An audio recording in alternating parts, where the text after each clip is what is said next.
दोस्तों नमस्कार, मैं हिमांशु शर्मा आप सभी का पुनः हार्दिक हार्दिक अभिनंदन करता हूं।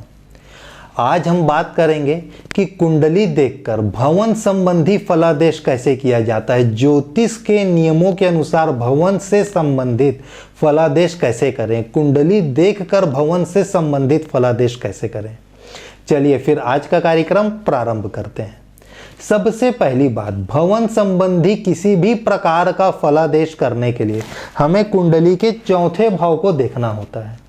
भवन से संबंधित किसी भी प्रकार का फलादेश करने के लिए कुंडली का चौथा भाव देखना होता है। चौथा भाव का स्वामी यदि केंद्र में या त्रिकोण में आकर बैठ जाए तो यह स्थिति बहुत ही अच्छी है। यदि ग्रहों से संबंधित मैं बात करूं तो मंगल देव का बहुत ज़्यादा रोल रहता है भवन संबंधित चीज़ों की प्राप्ति में।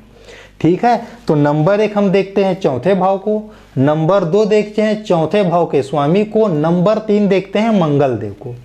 चौथे भाव में कितने शुभ ग्रहों की दृष्टि है? चौथे भाव के स्वामी केंद्र त्रिकोण में बैठे हैं कि 6, 8, 12 जैसे भाव में बैठे हैं? मंगल देव 6, 8, 12 में बैठे हैं कि केंद्र त्रिकोण में बैठे हैं? अपनी उच्च की राशि में बैठे हैं, स्व राशि में बैठे हैं या किसी शत्रु की राशि में बैठे हैं? इन तीनों चीजों को देखकर हमें भवन संबंधी फलादेश करना है। जैसे 1, 2 चलिए मैं आपके सामने छोटे छोटे एग्जाम्पल रखता हूं। यदि चौथे भाव का मालिक 11वें भाव में जाकर बैठ जाए, 11वां भाव लाभ का भाव है, ऐसे लोगों को भूमि भवन से लाभ प्राप्त होता है। ठीक है, यदि साथ ही साथ चौथे भाव का मालिक 11वें भाव में जाकर बैठ गए और साथ ही साथ 10वें भाव के मालिक, हमारे कर्म के भाव के मालिक भी यदि 11वें भाव में जाकर चौथे भाव के स्वामी के साथ युति कर लें तो ऐसे लोग रियल एस्टेट का काम करने लगते हैं। वो आजीवन भूमि भवन से ही लाभ कमाते हैं। कई लोगों के तो कुंडली में ऐसा भी योग रहता है कि वो आजीवन किराए से ही जो लाभ प्राप्त करते हैं उससे उनकी आजीविका चलती है। तो जब चौथे भाव का स्वामी दूसरे भाव में 10वें भाव के स्वामी के साथ आकर बैठ जाए, चौथे भाव का स्वामी दूसरे भाव में आकर बैठ जाए और साथ ही साथ 10वें भाव के भी स्वामी आकर बैठ जाए तो ऐसे लोगों की आजीविका केवल और केवल किराए से ही चल जाती है, कोई दूसरा काम नहीं करना पड़ता। इसके अलावा जब चौथे भाव का स्वामी 11वें भाव में जाकर बैठ जाए और साथ ही साथ 10वें भाव का स्वामी भी वहां पर जाकर बैठ जाए तो ऐसे लोगों को भी आजीवन जो है किराए के घर से चल जाता है, या ऐसे लोग अपने जीवन में एक से अधिक घर बनाते हैं। इसके अलावा गुरु की यदि कहीं पर से भी अष्टम भाव में दृष्टि आ जाए, अष्टम भाव हमारे पैतृक आय का भाव है, पैतृक संपत्ति का भाव है, तो यदि गुरु का अष्टम भाव में कहीं पर से भी दृष्टि आकर पड़ जाए तो ऐसे लोगों को पर्याप्त मात्रा में पैतृक संपत्ति मिलती है। इसी प्रकार से 12वां भाव जो है वो हमारे मातृभूमि से दूरी को दिखाता है। तो जब चौथे भाव का स्वामी का संबंध 12वें भाव के स्वामी के साथ होता है या जब चौथे भाव का स्वामी 12वें भाव में जाकर बैठते हैं तो ऐसे लोग सामान्यतः अपना घर शहर के अंदर न बनाकर शहर से आउटर में बनाते हैं, शहर से बाहर बनाते हैं। ठीक है, चौथे भाव का संबंध जब 6वें भाव से बनता है तो यह ऋण का भाव है। ऐसे लोग ऋण लेकर अपना घर बनाते हैं। इनिशियल स्टेज में जब घर बनना प्रारंभ होता है तो अपनी स्वयं की बहुत थोड़ी सी पूंजी लगाते हैं और अधिकतर जो पूंजी है वो बैंक से ऋण लेकर या अपने रिश्तेदारों से ऋण लेकर बनाते हैं। इसके साथ ही साथ 6वां भाव कोर्ट केस से भी संबंधित है। जब चौथे भाव और 6वें भाव का आपस में संबंध बनता है तो कई बार यह देखने में आता है कि ऐसे लोगों के भूमि भवन में किसी न किसी प्रकार का कोर्ट केस चलता है। अच्छा, यहाँ पर मैं एक चीज़ आपको विशेष रूप से बताना चाहता हूँ। देखिए, मेरे जो चैनल का उद्देश्य है, हमारे इस चैनल का जो उद्देश्य है वो आपको फलादेश करना सिखाना है। हमारे चैनल का कभी भी उद्देश्य कॉमर्शियल रूप से किसी भी प्रकार से नहीं है। यह हमारा चैनल एक ट्यूटोरियल चैनल है। आप इस एक चीज का बिल्कुल विशेष ध्यान रखिएगा, यदि भूमि भवन से संबंधित किसी प्रकार का कोर्ट केस का प्रकरण आपके पास है, अमूमन ज्योतिष से संबंधित काम करने वाले लोग अंतरदशा और महादशा के से संबंधित लोगों को रेमेडीज देते हैं, जो मैं यह नहीं बोलूँगा पूरी तरीके से गलत है, लेकिन पूरी तरीके से वह चीज़ें सही नहीं है। आप सबसे पहले यह देखें कि भूमि भवन के साथ कोर्ट केस का संबंध बन रहा है या नहीं बन रहा है। बन रहा है तो कौन से ग्रह उस चीजों को बना रहे हैं।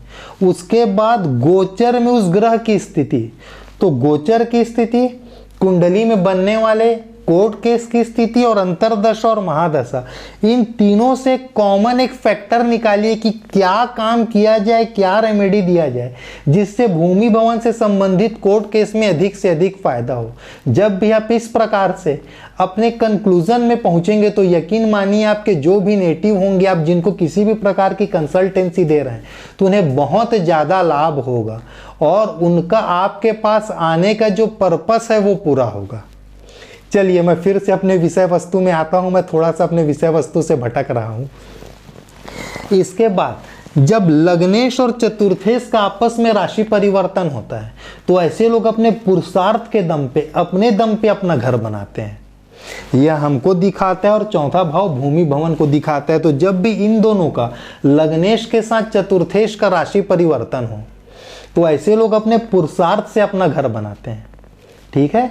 अच्छा, चौथा भाव जो है यहां पर यदि शुक्र और चंद्रदेव आकर बैठ जाएं, शुक्रदेव सुंदरता के कारक है, चंद्रदेव मन के कारक हैं, क्या होगा? ऐसे लोगों का घर बहुत सुंदर होगा। शनिदेव नीरस होने को दिखाते हैं, पुराने चीजों को दिखाते हैं, काले रंग को दिखाते हैं। यदि चौथे भाव के साथ शनिदेव का आकर संबंध बन जाए तो ऐसे लोग सामान्यतः नए घर में न रहकर सेकेंड हैंड घर लेते हैं, जो दूसरे के द्वारा बनाया गया घर हो या दूसरे लोग उस घर में 2-4 साल 6 साल रह के छोड़े हों, वैसे घर को अपना स्वयं का घर नहीं बनाते हैं, या तो किसी बिल्डर से खरीदा हुआ घर लेते हैं या किसी दूसरे का रहे हुए घर को खरीदते हैं, सेकेंड हैंड प्रॉपर्टी को परचेस करते हैं। मैं ये एक चीज बोल सकता हूँ एक लाइन में। तो इस प्रकार से ग्रहों का संबंध, भावों का संबंध, जिन भावों के साथ संबंध बन रहा है वो भाव अच्छे हैं या बुरे हैं, जिन ग्रहों के साथ संबंध बन रहा है उस ग्रहों का बेसिक टेंडेंसी कैसा है, इसके अनुसार हमें फलादेश करना होता है। ठीक है। चलिए फिर आज के कार्यक्रम को हम यहीं पर समाप्त करते हैं। अब समय है टिप ऑफ द डे का। देखिए आज का टिप ऑफ द डे मैं व्यक्तिगत रूप से स्त्रियों के लिए लेकर आया हुआ हूं। सौभाग्य का जो कारक होता है स्त्रियों के लिए, सौभाग्य, वह होते हैं गुरु ग्रह, बृहस्पति ग्रह, गुरुदेव, बृहस्पति देव। हर हमेशा महिलाएं एक पीले कलर का चूड़ी अवश्य अपने कलाई में धारण करके रखें। दोनों हाथों में कम से कम एक एक पीले कलर का चूड़ी हर हमेशा धारण करके रखें। वह उनके सौभाग्य के लिए, उनके वैवाहिक जीवन के लिए, उनके पति की उन्नति के लिए, उनके पति के स्वास्थ्य के लिए, विधवा या विदुर होने वाले योग के घटनाओं को छोटा करने के लिए यह काम अत्यंत रूप से फलदायी होता है। हर हमेशा पीला चूड़ी अवश्य शादीशुदा महिलाएं पहने। और यदि आपकी शादी नहीं हुई हो, यदि आप कुंवारी कन्या हैं, तो हाथ में पीले कलर का ब्रेसलेट पहन लें। थोड़ा सा मॉडर्न पैटर्न को भी दिखाता है, लुक वाइज भी वह बहुत अच्छा है आज के 21वें सदी के हिसाब से यदि मैं बात करूं तो। और वो भाग्य के लिए, आपके सौभाग्य के लिए, आपके आने वाले वैवाहिक जीवन के लिए भी बहुत अच्छा है। तो इस एक चीज को आप मेंटेन करने की कोशिश करें अपनी लाइफ में। चलिए फिर आज के कार्यक्रम को मैं यहीं पर समाप्त करता हूं। अगले कार्यक्रम में मैं फिर एक नए विषय वस्तु के साथ आपकी सेवा में हाजिर होऊंगा। आज के लिए आप सभी मुझे इजाजत दें। धन्यवाद।